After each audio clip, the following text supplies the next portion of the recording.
विहंगेश्वरा, हे योगेशा, हे शंभू महादेवा, ज्यावेळी तू जांभई देतोस देवा, ज्यावेळी तू जांभई देतोस त्यावेळी तू चिपुळी म्हणजे चुटकी वाजवतोस. ज्यावेळी 360 चुटक्या होतात त्यावेळी एक घटका होते. अशा 8 घटका म्हणजे एक प्रहर. असे 8 प्रहर म्हणजे एक दिवस रात्र.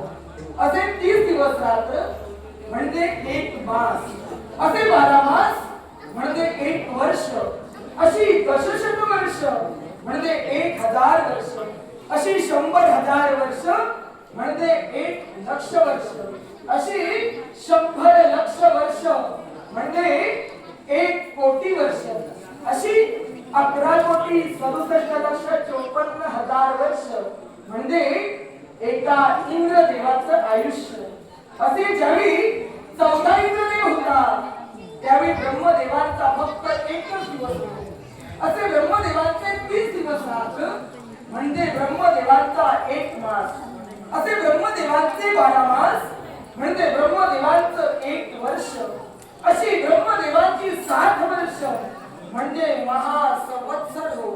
अशी 100 महासंवत्सर म्हणजे एक युग हो.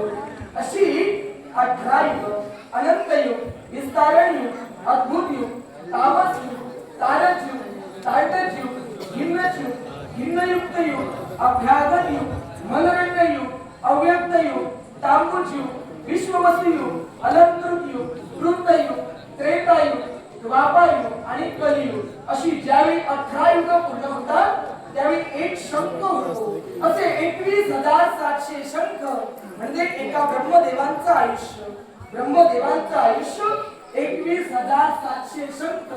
असे ज्यावेळी 12 ब्रह्मदेव होतात त्यावेळी भोलेनाथ तुमचं फक्त अर्ध निमिष म्हणजे तुम्ही अनादि आहात, तुम्ही अनंत आहात, तुम्ही अखंड आहात, तुम्ही मूळ स्तंभ आहात, तुम्ही आदि पुरुष आहात. रवी तुधाना वल पूर्ण भाई स्वदे जनेत्री बहुकथा